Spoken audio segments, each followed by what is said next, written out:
කවදා හරි ක්‍රොසෝන් එකක් වගේ බටර් සුවඳ එන පේස්ට්‍රියක් කනකොට ඒක ඇතුලේ තියෙන සියුම් තුනී ස්තර සිය ගානක් හැදෙන්නේ කොහොමද කියලා හිතලා තියෙනවද?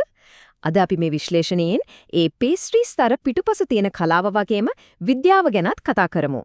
ඉතින් ලොකුම ප්‍රශ්නය තමයි මේක.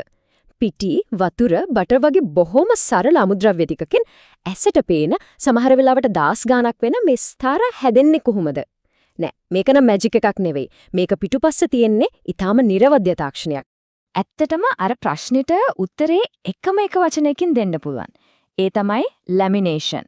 සරලවම කිව්වොත් මේ කියන්නේ ඩෝ එකක්, ඒ කියන්නේ පිටි ගුලියක් සහ බටර් වගේ මේද තට්ටුවක් එකක් උඩ එකක් තියලා නැවත නැවතත් නමමින් සහ දිගෑරීමින් සියුම් ස්තර ගොඩනගන ක්‍රියාවලියට. හොඳයි එහෙනම් අපි මේක ගැන ටිකක් ගැඹුරට යමු. මුලින්ම අපි කතා කරමු ලැමිනේෂන් ක්‍රියාවලියේ පදනමම වෙන පෆ් පේස්ට්‍රි ගැන. මේ තමයි හැම දෙයකම ආරම්භය. ලැමිනේෂන් ක්‍රියාවලියට ප්‍රධාන චරිත දෙකක් ඉන්නවා. පළවෙනි එක තමයි ඩෙට්‍රැම්ප්. මේ තමයි අපේ මූලික ඩෝ එක. පිටි, අයිස් වතුර සහ ලුණු වලින් හදන මේකේ වැදගත්ම දේ තමයි ග්ලූටන් ඕනවට වඩා වර්ධනය වෙන්න නොදී සිනින්දු සහ ඇදෙන සුළු පදමකට ගන්න එක. දෙවනි සහ සමහරව විට වැදගත්ම කොටස තමයි බියුරාජ්. සරලවම කියමුවොත් අපේ බටර් කුට්ටිය. මෙතනදී වැදගත්ම වචනේ තමයි බටර් එක ප්ලාස්ටික් පදමක තියෙන එක. ඒ කියන්නේ ඒක ගලක් වගේ සීතල වෙලා කැඩෙන්නත් බෑ, දිය වෙන තරම් රස්න වෙලා ඩෝ එකට උරා ගන්නත් බෑ. අන්නේ දෙක අතරමැද ලේසියෙන් නැමෙන පැතිරෙන පදමක තියෙන්න ඕන. ඊළඟට එන්නේ ලොක් ඉන් කියන පියවර. මෙතනදී අපි කරන්නේ අර හදාගත්ත බටර් කුට්ටිය ඩෝ එකටලට දාලා කිසිම තැනකින් බටර් එළියට එන්නේ නැති වෙන්න හොඳටම වහලා සීල් කරන එක. මේ සීල් එක හරියටම කරගන්න එක අත්‍යවශ්‍යම දෙයක්. නැත්නම් ඊළඟ පියවරවල් වලදී බටර් ලීක් වෙන්න පටන් ගන්නවා. හොඳයි, බටර් ලොක් කළා. දැන් කොහොමද අපේ ස්තර ගණන වැඩි කරගන්නේ? ඒකට ප්‍රධාන නැමීමේ ක්‍රම දෙකක් තියෙනවා. එකක් තමයි සිංගල් ෆෝල්ඩ්. හරියට ලියුමක් නමනවා වගේ එකපාරකින් ස්තර 3 ගුණයකින් වැඩි වෙනවා. අනික තමයි බුක් ෆෝල්ඩ්. පොතක් වගේ මැදට නමන මේ ක්‍රමෙන් ස්තර 4 ගුණයකින් වැඩි වෙනවා. බුක් ෆෝල්ඩ් එකෙන් ඉක්මනට ස්තර වැඩි කරගන්න පුළුවන් වුණාට ඒක ටිකක් ප්‍රවේශමෙන් කරන්න ඕන දෙයක්. ඉතින් මෙන්න මේක තමයි තීරණාත්මක කාරණය. හැම නැමුමකටම අපි කියනවා ටර්න් එකක් කියලා. වැදගත්ම දේ තමයි හැම ටර්න් එකක් අතරතුරදීම ඩෝ එක ෆ්‍රිජ් එකේ දාලා විවේකයක් දෙන එක අනිවාර්යයි. ඒකට හේතු දෙකක් තියෙනවා. එකක් ඩෝ එකේ ග්ලූටන් ලිහිල් වෙලා ආයෙත් ලේසියෙන් දිගාරින්න පුළුවන් වෙන්න. අනික තමයි බටර් එක ආයෙත් සීතල වෙලා හොඳට තද වෙන්න. අපි දැන් පෆ් පේස්ට්‍රි වලින් පොඩ්ඩක් වෙනස් පැත්තකට යමු. ඒ තමයි ඩේනිෂ් පේස්ට්‍රි. මේකත් ලැමිනේෂන් ක්‍රමයටම හැදුවත් මෙතන තියෙනවා එක ප්‍රධාන වෙනසක්. ඒ තමයි යීස්ට් එකතු කරන එක. මේ වගුව බැලුවම ඒ වෙනස හොඳටම පැහැදිලි වෙනවා. බලන්නකෝ පෆ් පේස්ට්‍රි පිම්බෙන්නේ හිමාලයන් විතරයි. හැබැයි ඩේනිෂ් හිමාලය සහ යීස්ට් කියන දෙකෙන්ම පිම්බෙනවා. ඒ වගේම ඩේනිෂ් ඩෝ එකට කිරි, සීනි, බිත්තර වගේ දේවල් එකතු කරන නිසා ඒකේ රසය සහ ස්වභාවය පෆ් පේස්ට්‍රි එකට වඩා ගොඩක් වෙලස් පොහොසත් රසක් එනවා. යීස්ට් එකතු කරන නිසාම පෆ් පේස්ට්‍රි වල නැති ඒත් ඩේනිෂ් වලට අත්‍යවශ්‍යම පියවරක් එකතු වෙනවා. ඒ තමයි ප්‍රූෆින්. මේ කියන්නේ හැඩ ගහුවට පස්සේ බේක් කරන්න කලින් යීස්ට් වලට කාබන් ඩයොක්සයිඩ් වායුව නිපදවන්න කාලය දෙන එක. ඩේනිෂ් එකට යාවේනික මෘදු වාතය වගේ සැහැල්ලු බව ලැබෙන්නේ අන්න ඒ නිසා. හැබැයි මේ ප්‍රූෆින් අවධිය හරියටම පාලනය කරන්න ඕනේ.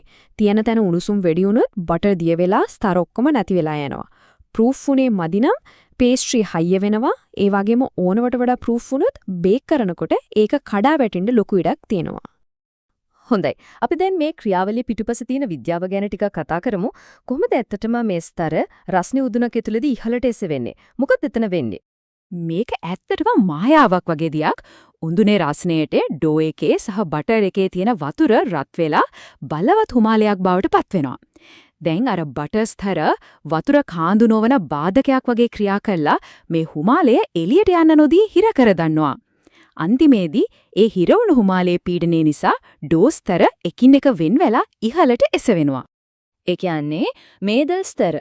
ඒ කියන්නේ බටර් එක මෙතනදී වැඩ දෙකක් කරනවා. එකක් තමයි හිමාලය හිර කරලා පේස්ට්‍රියේ උස්සන එක.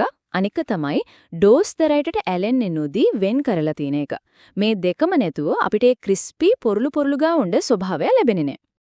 අපි මේ දක්වා කතා කරපු හැම දෙයකම සාර්ථකත්වයට බලපාන එකම එක රන් රීතියක් තියෙනවා. ඒ තමයි හැමදේම සීතලින් තියාගන්න එක. එහෙනම් ඇයිනේ උෂ්ණත්වය පාලනය කිරීම ලැමිනේෂන් වල අංක 1 රහස වෙන්නේ? ඇත්තටම කිව්වොත් සාර්ථක පේස්ට්‍රියක් සහ අසාර්ථක පේස්ට්‍රියක් අතර වෙනස තීරණය වෙන්නේ මේ එක සාධකයේ මත කිව්වොත් වැරද්දක් නෑ. හේතු කිහිපයක් තියෙනවා. සීතල නිසා බටර් සහ ඩෝ ස්තර වෙන වෙනම පැහැදිලිම තියෙනවා. බටර් දිය වෙන්නේ නැති නිසා ඒක ඩෝ එකට උරා ගන්නෙ නැතුව තුනි තහඩුවක් වගේ පැතිරෙනවා. ඒ වගේම ඩෝ එක සීතලෙන් තියෙනකොට ග්ලූටන් පාලනය වෙලා ලේසියෙන් දිගාරින්න පුරුවන් වෙනවා. මේ හැමදේම එකතු වෙලා තමයි අවසානයේදී අපිට පැහැදිලි ස්තර සහිත ක්‍රිස්පි පේස්ට්‍රිය ලැබෙන්නේ. උෂ්ණත්වය පාලනය කරගන්න බැරි වුණොත් වෙන්න දේ තමයි මේ. බටර් දිය වෙලා ඩෝ එකට මිශ්‍ර වුණ ගමන් ස්තර කියන සංකල්පෙම නැති වෙලා යනවා. අන්තිමට ලැබෙන්නේ තෙල් ගතිය වැඩි, හරියට පිඹුනේ නැති පාන් එකක් වගේ තද පේස්ට්‍රියක්. හරි අපි එහෙනම් ඉක්මනට අද කතා කරපු ප්‍රධාන වචන ටික මතක් කරගමු. ලැමිනේෂන්, ඩෝ සහ මේද ස්තර මාරුවෙන් මාරුවට ගොඩනගන ක්‍රියාවලිය. දෙචෙම්ප් මූලික ඩෝ එක සහ බියුරාජ් ඒ කියන්නේ බටර් කුට්ටිය. සහ ටර්න් එක නමලා දිගාරින එක වටයක්. ඉතින් අවසාන වශයෙන් පරිපූර්ණ පේස්ට්‍රියක් කියන්නේ හුදෙක්ම කලාවක්ද? එහෙම නැත්නම් මේදය, ඩෝ එක සහ උෂ්ණත්වය කියන සාධකයේ ඊටව නිවැරදිව එකට එකතු කරලා හදපු වාස්තු විද්‍යාත්මක නිර්මාණයක් වගේ දෙයක්ද? ඊළඟ වතාවේ ක්‍රොසොන් එකක් කනකොට ඒ ස්තර දිහා බලලා මේ ගැන හිතන්න.